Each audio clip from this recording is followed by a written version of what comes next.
Tapi sebelum kita berbicara tentang kenikmatan yang ada di surga, saya ingin menceritakan tentang orang terakhir yang masuk surga, agar bisa terbayangkan bagaimana tentang para penghuni surga yang lebih darinya. Kita tahu bahwasanya akidah Ahlussunnah wal Jamaah, seorang yang bertauhid meskipun dia bergelimang dengan dosa, namun dia tidak melakukan kekufuran dan tidak mati di atas kesyirikan, bagaimanapun dia diadab di neraka Jahannam, maka dia akan dikeluarkan dari neraka Jahannam kemudian dimasukkan dalam surga Allah Subhanahu wa taala. Dan mereka-mereka ini dikenal dalam hadis disebut dengan Jahannamiyun. Itu ahli Jahannam yang dicuci oleh Allah Subhanahu wa taala, kemudian dikeluarkan oleh Allah dari neraka Jahannam, mendapatkan syafaat, kemudian masuk dalam surga Allah Subhanahu wa taala. Di antara mereka ada orang yang paling terakhir masuk surga. Dan Rasulullah SAW diriwayatkan dari Nabi SAW banyak hadis tentang kenikmatan yang diraih oleh orang yang paling terakhir masuk surga. Dalam hadis yang diriwayatkan oleh Abdullah bin Mas'ud radhiyallahu taala anhu,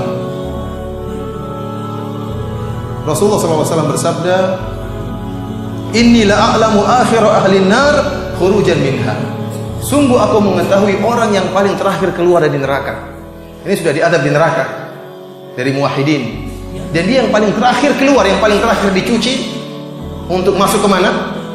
Ke dalam surga. Jadi dia orang terakhir yang masuk surga, yang surganya paling rendah sekali orang ini. Fayaqulu rajulun yukhraju minan nar habwan, seorang yang dikeluarkan dari neraka Jahannam dalam keadaan merangkak.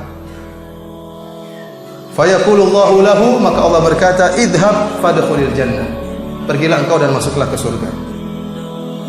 Fayatiha, maka dia pun pergi ke surga. Fayukhayyalu ilaihi annaha mal'a, maka dikhayalkan kepada dia surga sudah penuh. Repot ini, surga sudah penuh, tidak ada tempat buat saya. Fayarji'u fayaqul, maka dia pulang, dia berkata, ya Rabb, wahai Rabb, wajadtuha mal'a, ya Allah, bagaimana masuk surga? Surga sudah penuh ya Allah. Fayaqulullahu azza wa jalla, idhab fadkhulul jannah, pergilah engkau dan masuklah surga. Fa inna laka mithlu dunya wa asyratu amsalha, bagi engkau seluruh kenikmatan dunia bahkan 10 kali lipat buat engkau. Fayaqul, maka dia berkata 10 kali lipat. Kita punya dunia saja luar biasa, betapa ya, antum punya dunia, coba antum punya dunia.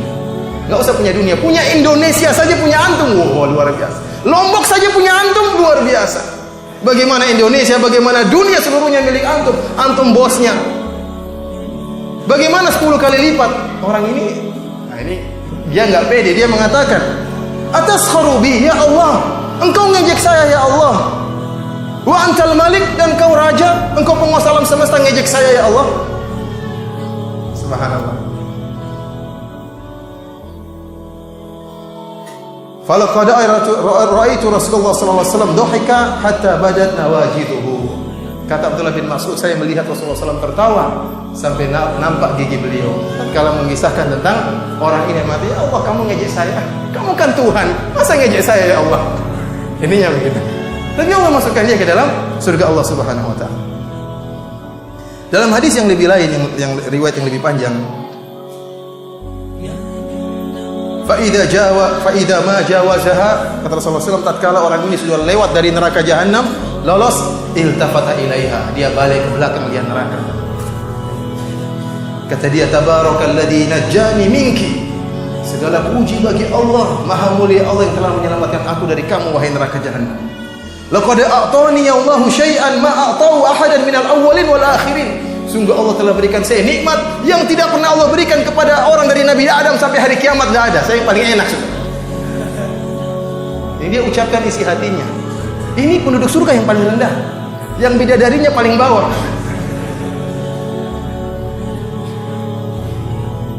Faturfa'u lahu syajarah, maka dinampakkan bagi dia sebuah pohon.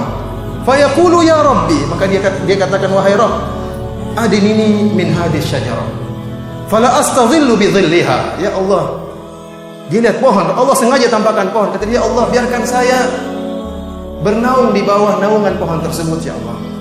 Wa ashrabu min ma'iha, dan biarkan saya minum dari air yang mengalir dari pohon tersebut. Fa yaqulu Allah azza wa jalla, Allah berkata, "Ya bani Adam, la'alli in a'taitukaha sa'altani ghairaha." Wahai anak Adam, mungkin kalau saya kasih engkau, dekatkan engkau, membuat engkau bernaung di bawah pohon itu dan minum airnya, kamu akan minta yang lain. Kata dia, "La ya Rabb," tidak. Cukup itu saja ya Allah. Wa yu'ahiduhu alla yas'alahu ghairaha, dan dia berjanji kepada Allah, saya tidak akan minta yang lain.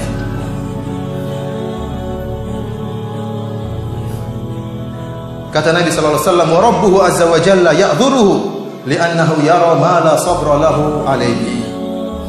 Dan Allah Subhanahu wa taala memberi uzur kepada hambanya. Allah tahu dia tidak bakalan sabar. Allah beri uzur kepada dia. Maka Allah pun mendekatkan orang ini kepada pohon tersebut. Maka dia pun bernaung di bawah rindangan pohon tersebut. Tentu bayangkan baru diadab di neraka jahanam. Bagaimana adab yang tadi kita ceritakan, pedisnya semuanya, parahnya itu. Dapat naungan di bawah pohon itu nikmat luar biasa. Kemudian dia minum air, subhanallah. Tadinya minum air panas, minum minyak mendidih, sekarang minum air dari pohon tersebut. Tsumma turfa'u lahu syajaratun hiya ahsana minal ula.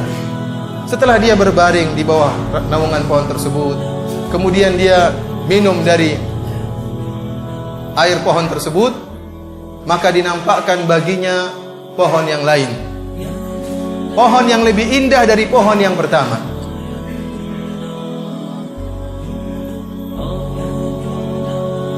Maka dia berkata, "Adnini min hadhihi li ashraba min ma'iha."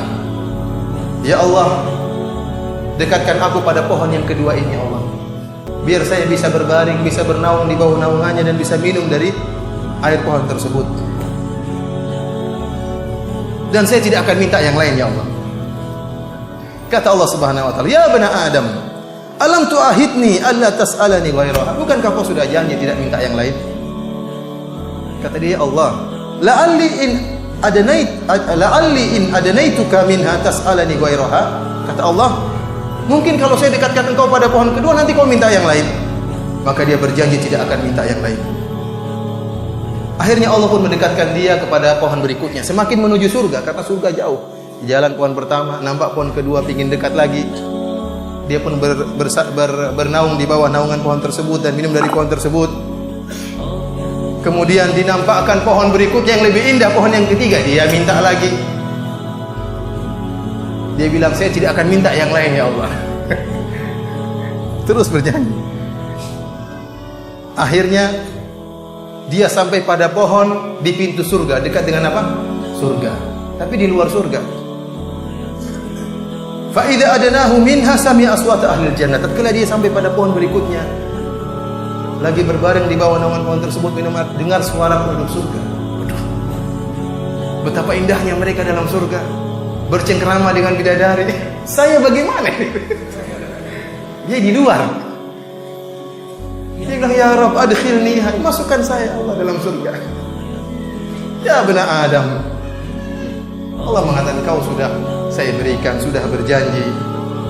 Akhirnya Allah mengatakan, "Ayurdika an a'tiyaka ad-dunya wa mithlaha ma'aha?" Wahai anak Adam, maukah aku berikan kepada engkau dunia dan seluruhnya dan yang semisalnya? Kata dia, "Ya Rabb, atastahzi'u minni wa anta rabbul alamin?" Ya Allah, apakah kau ngejek sama saya sementara engkau Tuhan, ya Allah? Fadhahika Ibnu Mas'ud. Maka Ibnu Mas'ud pun tertawa. Dan Ibnu Mas'ud berkata, "Ala tas'aluni mimma adhak?" Ibnu Mas'ud berkata kepada para sahabatnya, "Kenapa kalian tidak bertanya kenapa saya tertawa?" Faqalu, "Mimma tadhak?" Kenapa engkau tertawa, Ibnu Mas'ud? Qala, "Hakadha dhahika Rasulullah sallallahu alaihi wasallam." Demikianlah Rasulullah sallallahu pernah tertawa. Faqalu, "Mimma tadhak ya Rasulullah?" Tatkala Rasulullah SAW menyampaikan hadis ini, Rasulullah tertawa dan para sahabat bertanya, "Ya Rasulullah, kenapa engkau tertawa?" Faqala, "Min dhahki rabbil alamin." Karena Allah tertawa dengan pernyataan apa? Hamba tadi. "Atastahzi minni wa anta rabbul alamin." Perkataan apa? Kamu ngejek saya Allah padahal engkau Tuhan. Ini yang buat Allah tertawa. Dan kita tertawa dengan tawanya Rasulullah sallallahu alaihi wasallam. Ini ikhwani fillah azani Allah wa iyyakum, gambaran pertama tentang penduduk surga yang paling rendah. Luar biasa kenikmatan yang Allah berikan kepadanya. Bagaimana lagi dengan kenikmatan-kenikmatan yang lain?